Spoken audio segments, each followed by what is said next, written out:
This morning on DC News Now, the DMV first warn day. We do see the potential for some of those stronger thunderstorms later on this afternoon. Some of those could produce some heavy rainfall, which is why we do have that excessive rainfall outlook on the map right now. More detail on the timing of those showers. We'll look at towards the rest of that 7 day. Coming up. Also coming up this morning, major metro changes, how it could impact your morning commute, and why the transit system's new general manager is stepping up to support riders. Plus, behind bars, the latest on the man accused of attacking people on a popular trail. And violence breaks out at a cultural event. What we know coming up in a live report. All right, good Monday morning to you at home. Thanks so much for joining us. Your time right now, 6 o'clock. I'm Corey James. Good morning. I'm Tanaya Wright. Starting off our Monday morning with a look outside after a soggy Sunday. It was really rainy yesterday. More rain is expected to move back into the area on this DMV first warn day.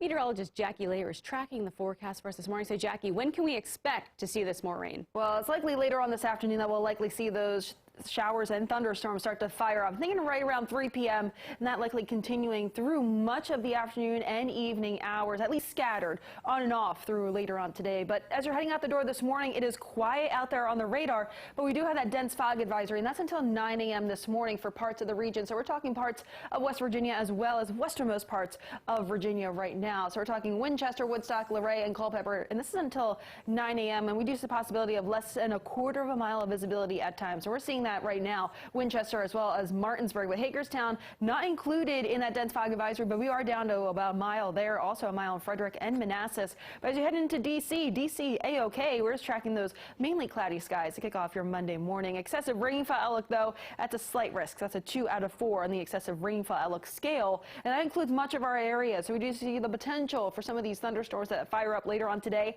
They could contain some heavy downpours that could also reduce visibility, especially later on this afternoon. Radar, though, right now, relatively quiet aside from just that passing shower that moved through western Maryland not too long ago, but that has since moved its way into southernmost parts of Pennsylvania. So it is quiet out there for now, but then once this cold front swings through, that's when we'll finally start to notice a few of those showers and thunderstorms to fire up. We do have the flood watch, and that's until, say, midnight tonight for D.C. And for much of the area, we are seeing that flood watch, but that coastal flood advisory also includes D.C.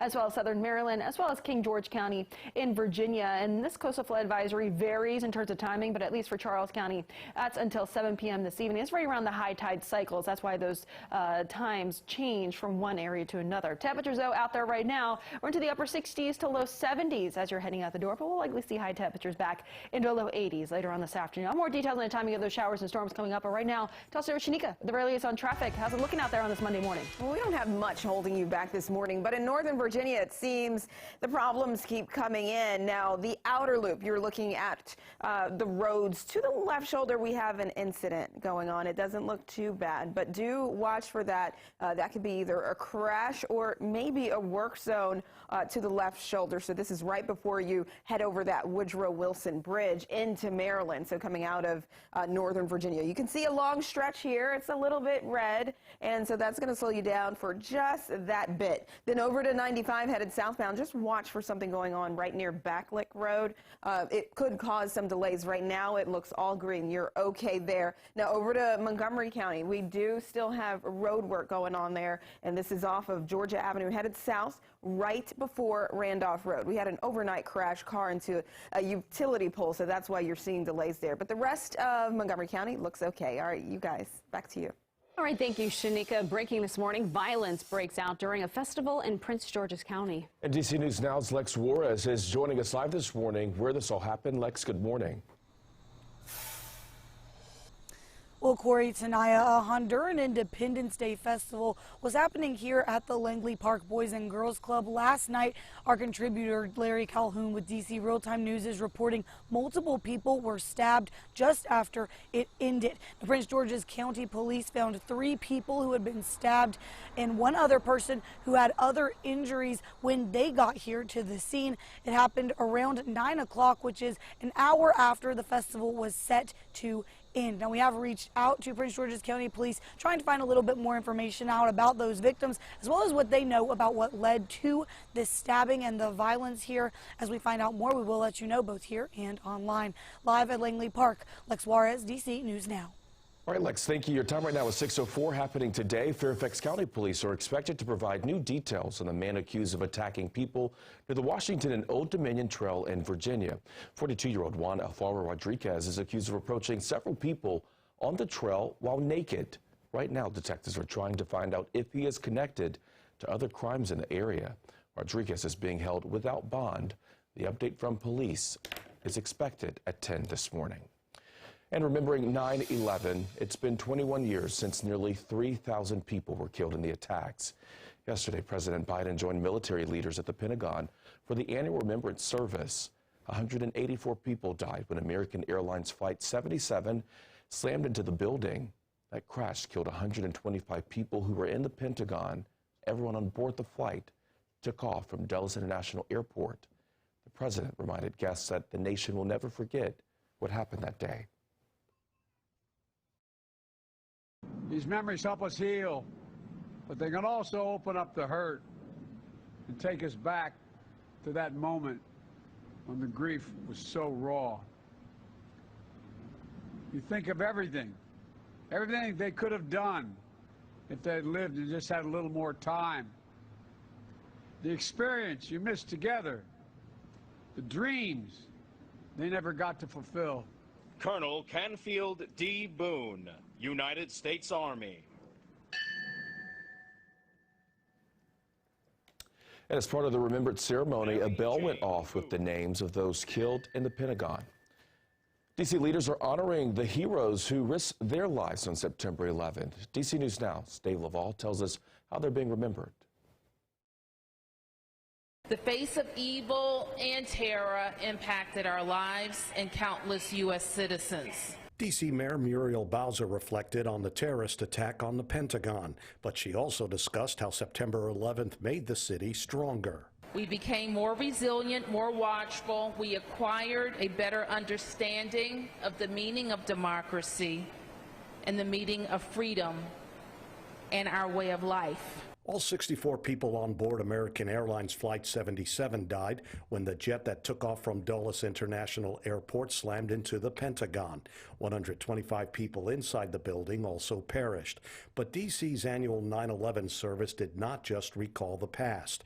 It also reflected on the lessons learned from it, said the department's chief. We can never forget how important our partners are and the partnerships that we develop, not only across the agencies in the district government, but with our partners across the region. There's another lesson to be learned from the attack, said the president of the Firefighters Union. I can't underscore enough the effects that September 11th has had on the members of the first responder community as a whole. From our occupational diseases to our mental and physical health ailments that continue to plague our members. The National Fallen Firefighters Foundation says an additional 5,380 first responders and survivors of the attacks around the country have died due to exposure to toxic air and materials.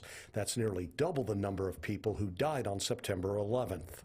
I don't want the passage of time to dull our memories. D.C. Council member Mary Che has organized the 9/11 services. While she also looks to the future, Che also looks to the past. We need each and every one of us to pass on to the younger generation what actually happened and the performance of our brave fire and EMS. The day terrorists attacked America. And your time right now is 6:08 this morning. Happening today, it's going to be quite the commute for some Metro riders this morning. If you ride the blue or yellow lines, you can expect things to be very different until spring of next year. Our Joseph Omo live this morning outside of the King Street station in Alexandria. So Joseph, we're hearing that Metro's new GM and CEO will be joining passengers for their commutes to work this morning? Yes, he will be. You know, if there's one thing that we have learned about Randy Clark in his roughly 3 months on the job here as the leader of one of our nation's largest transit agencies, is that he likes to be a part of the transit system that he manages. You know, thousands of passengers walk through these doors every single day here, but take a look, something's a little bit different. The station here at King Street in Alexandria is closed, and it's going to be that way. It's one of 6 stations that's going to be completely shut down for the next 6 weeks until close to the end of October. So what's going on here, guys, is the start of a major construction project. These photos that are up on your screen of the Yellow Line Bridge and the Yellow Line Tunnel, both are critical links from Northern Virginia to Washington, D.C., but both were also built in the 1970s, and they desperately need repair. You can, of course, clearly see signs of aging. There are corrosion issues. There are leaking issues. So Metro is shutting down the entire Yellow Line until May of next year to get this critical project off their to-do list. Now, although there won't be Yellow Line service for the next 8 months, the only stations that will be completely closed are all of the ones south of Reagan National Airport, like the one here at King Street, and they're only going to be shut down for 6 weeks. So the best thing that you can do is head to dcnewsnow.com. We have a handy graphic that breaks down your commute options while these stations are closed. And tonight, you know, you said at Metro GM and CEO Randy Clark, he is going to be riding one of these shuttle buses that's connecting passengers, because of course they don't have trains right now. He's going to be riding one of these shuttle buses with passengers from King Street Station to Crystal City this morning. We assume it's just because he wants to feel what passengers are going to be feeling for the next couple of weeks while these major stations are shut down. So moral of the story, go to dcnewsnow.com to plan your commute. Reporting live here in Alexandria, I'm Joseph Olmo, DC News Now.